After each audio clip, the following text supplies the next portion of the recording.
I have cycled over 10,000 miles in the last 3 years and made a few mistakes along the way. One that I didn't get straight back up from. So today I'm going to share with you my biggest mistakes so you can avoid them.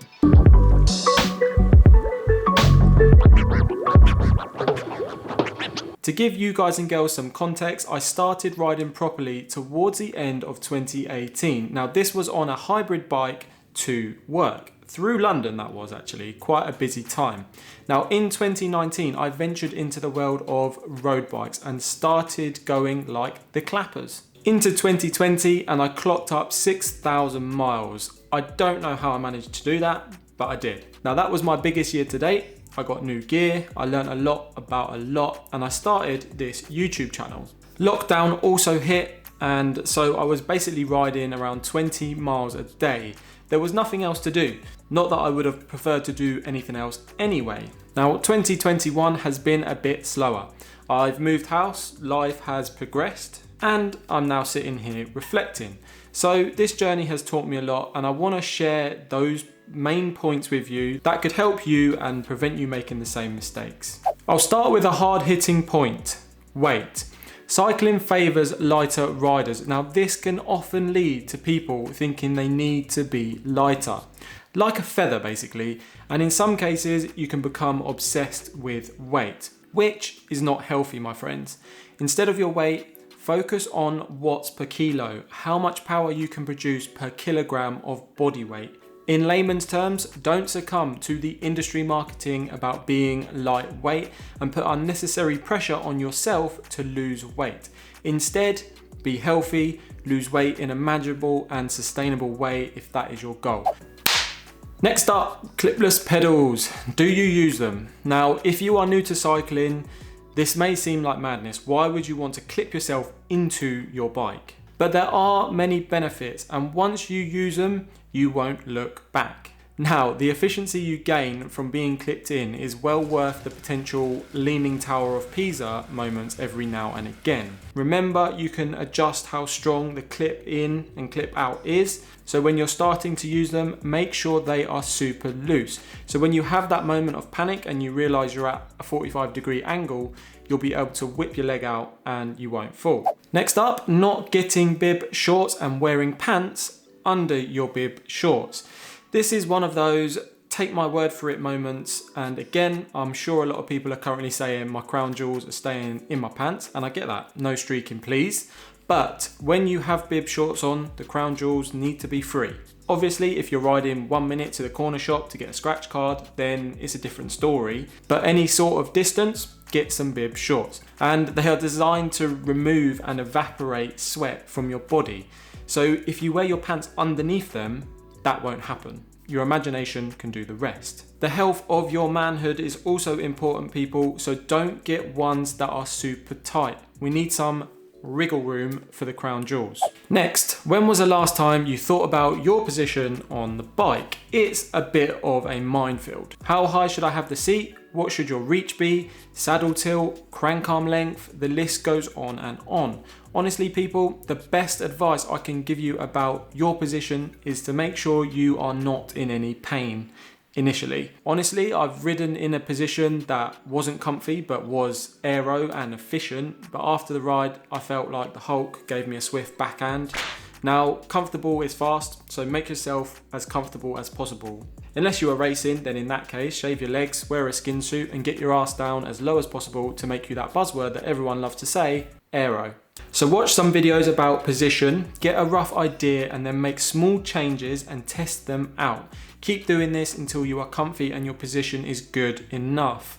Or you can spend a few £100 and get a bike fit. If you own a bike, then you can save some serious money by doing basic maintenance yourself. If you have never held a screwdriver before, I'm not suggesting you try and fit electronic gears, but if you look after your machine will look after you. It's a love-love relationship. And your wallet will be a bit thicker as well. Simple checks can be done and basic parts can be replaced, like brake pads for example. And if you learn your machine, you can use it more efficiently, which sounds like something my dad would say, and he's right.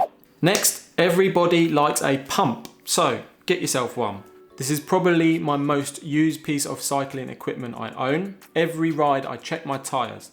I can't tell you how much of a difference it will make if your tyres are deflated. I have a full video on tyre pressures, so check that out after watching this and get pumping basically. I also have a small pump that I bring with me on rides in case of a puncture. I'm not gonna lie, this thing is a pain in the arse. So much effort and such little pump. But if it saves me trying to squeeze my bike into the back of an Uber to get home, then it's coming on the ride with me. Next, how has cycling affected your bank account? Because cycling is a crazy expensive sport. So don't go spanking your money and your cash on pointless items or upgrades. Easier said than done, I know, and I've also spent money needlessly. The industry will have you believe that a £30 bottle case is going to make you so much lighter and so much faster. But you are the engine. You may not be a fully tuned V12 as of yet, but you will be at some point. So invest in yourself by dedicating time. This is far cheaper and will give you much better results in the long run. Once you are a machine, then buy upgrades and gear to help you push harder, further and faster. Think of upgrades as fine-tuning the engine, you don't strap a big old turbo onto a Nissan Micra. Get yourself a heart rate monitor. Now, if you don't have one of these already, then it is a great way to gauge your performance. It's not the best way, the power meter is the best way, but it's an affordable way that gives you a good understanding of how you're doing at that moment in time. Plus, who doesn't love putting a cold bit of plastic on their chest before each ride?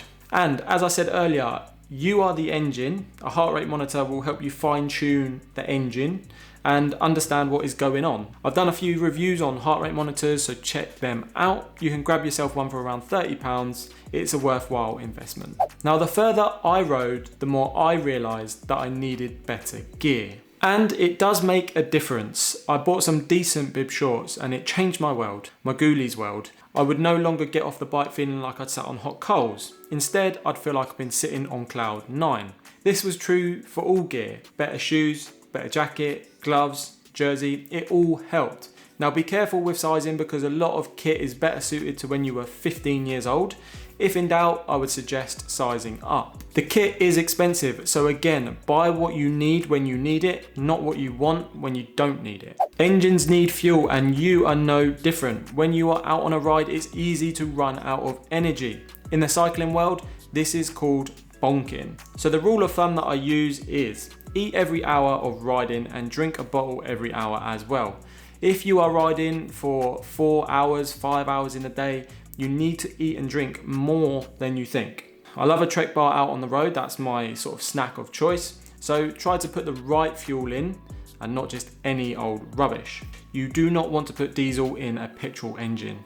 Remember, you're the engine. Now, a foam roller and one of these little plastic things that I've had that I'll pop up on screen now are great things and they're your best friend when it comes to recovery. Now, if you haven't rolled your legs out before, you are in for a treat. If you have, you know what I'm talking about. Now, these products are designed to remove any knots and bring blood to the muscles to aid recovery. And it certainly does help. When cycling frequently, I would use these every day basically to make sure my body is okay-ish for the next ride. Buy second hand. As I said earlier, cycling is expensive, but there are huge savings to be made. And as with many sports, many people pick it up, but many people also drop it, unfortunately. That means there is a turnover in gear. Now, I have bought so much stuff secondhand, including my bike, my gravel bike, my GPS, loads of accessories and upgrades. Now, if like me, you don't like spanking money for the sake of it, then look on eBay and grab yourself some bargains. I have a video on how to buy a second-hand bike, so use that to give you a helping hand. Once you've saved a load of money, you'll then have more money to waste on everything else that this world wants to try and sell you. Wet, slippery roads and loose gravel is your enemy when cycling. And unfortunately, here in the UK, it's pretty common on the country roads, especially in winter. Why is it the enemy, you ask? Because it is so easy to slip, and I found this out the hard way. I was out on a 40-mile ride going around a right-hand bend and I hit a spot of loose, wet gravel and then I hit the deck. This was a bad moment for me, and I'm gonna say that it was my biggest mistake because it could have been avoided, potentially, with a little more caution. So whilst it's all fun and games, keep yourself safe and try not to hit the deck, but if you do, hop straight back on the horse. Now click or tap the screen to watch another video, and if you found value in this video, tap the like button and make sure to subscribe for more videos just like this one. I will see you there. Self-love and safe riding.